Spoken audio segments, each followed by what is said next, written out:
Apple's long-rumored foldable iPhone may finally be relanded if the latest industry chatter is accurate. The wait could come with a familiar Apple-style twist, a reveal that happens on time, but a release that arrives later. For years, foldable iPhone has been one of the biggest unanswered questions in tech. Samsung, Google, Huawei, and others have been iterating on foldable phones for multiple generations, while Apple has stayed quiet, polishing behind the scenes. Now, a new report tied to well-known analyst Ming-Chi Kuo suggests Apple's first foldable could debut under an iPhone Ultra branding and follow a launch strategy that Apple fans have seen before, notably with the iPhone XHEREs. What's being reported.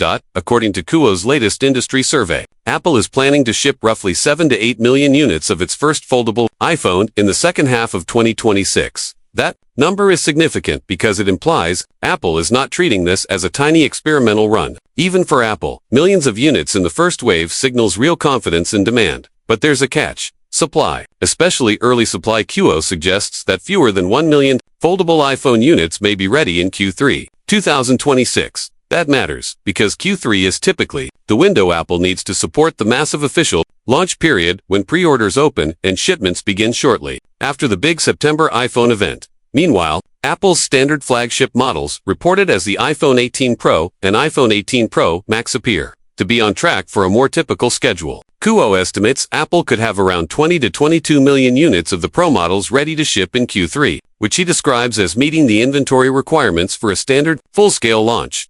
So what does that mean in plain terms? It suggests Apple could announce the iPhone 18 Pro, iPhone 18 Pro Max, and the foldable iPhone Ultra at the same event, creating a huge headline moment, then stagger the actual releases because the foldable model won't be ready in large enough quantities, and that is where the iPhone X comparison becomes important. Back in 2017, Apple unveiled the iPhone 8, iPhone 8 Plus, and iPhone X together. The iPhone 8 lineup went up for pre-order within days and hit stores shortly after. The iPhone X, however, launched notably later. Pre-orders opened weeks after the announcement, and the phone arrived in stores more than a month later. The reason was simple: production constraints for a more complex, more advanced design. If the foldable iPhone Ultra is as ambitious as leaks suggest, it's easy to see why Apple might repeat that approach. Foldables are notoriously challenging to manufacture at scale. The hinge mechanism, foldable display layers, controlled durability testing, and tight tolerances all create a scenario where early yields can be limited, especially if Apple holds its typical quality standards. So the most likely scenario being described is this: Apple makes the big splash by introducing all the new iPhones together, iPhone 18 Pro, iPhone 18 Pro Max, and iPhone Ultra, then allows the Pro models to go on sale first, while the foldable iPhone Ultra goes up for pre-order and ships later. How much later? The report doesn't pin down a specific date, but the iPhone X timeline offers a clear reference point. In that cycle, the delay was more than a month from announcement to availability. If Apple follows a similar playbook,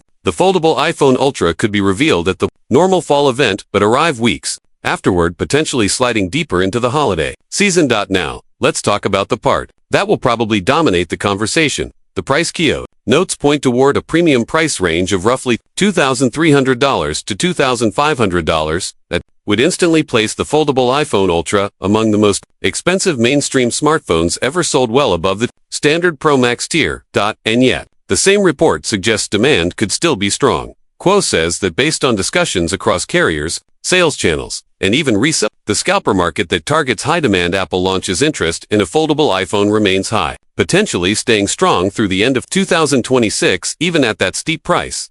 This is another area where history repeats itself. When Apple launched the iPhone X, it was considered shockingly expensive at the time, starting at $999, significantly higher than the iPhone 8's starting price. But despite the sticker shock, the iPhone X became one of the most talked about iPhones ever, helping reset consumer expectations for what a premium iPhone could cost. A foldable iPhone Ultra could do something similar, especially if Apple positions it as a true luxury flagship with a new form factor, bigger display flexibility, and Ultra exclusivity. And that's the key word: positioning. If Apple calls it iPhone Ultra, that branding signals a device that sits above Pro and Pro Max, not a replacement, but a halo product. The kind of phone designed to pull attention, drive headlines, and convince a subset of buyers to pay top dollar for the most advanced iPhone Apple can build.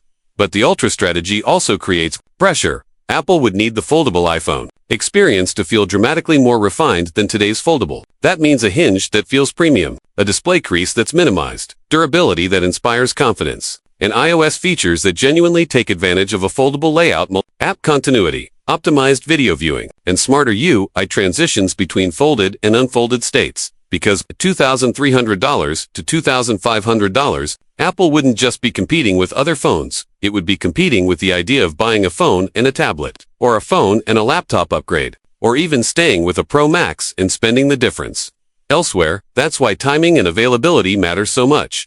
If Apple announces the foldable iPhone Ultra alongside the iPhone 18 Pro lineup but delays pre-orders and shipping, it risks frustrating buyers who want the newest thing immediately. On the other hand, a delayed release can also increase hype, build scarcity, and create an even bigger wave of demand when the device finally becomes available. Exactly what happened with the iPhone X.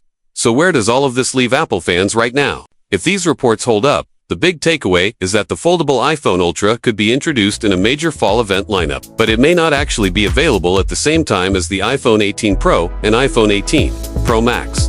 The Pro models could follow a normal September-style schedule, while the Ultra could arrive later due to production limitations. And honestly, if you've been waiting years for a foldable iPhone, the difference between September and a few weeks later may not feel like a deal. What will matter most is whether Apple delivers a foldable that finally makes the category feel truly mainstream and truly premium.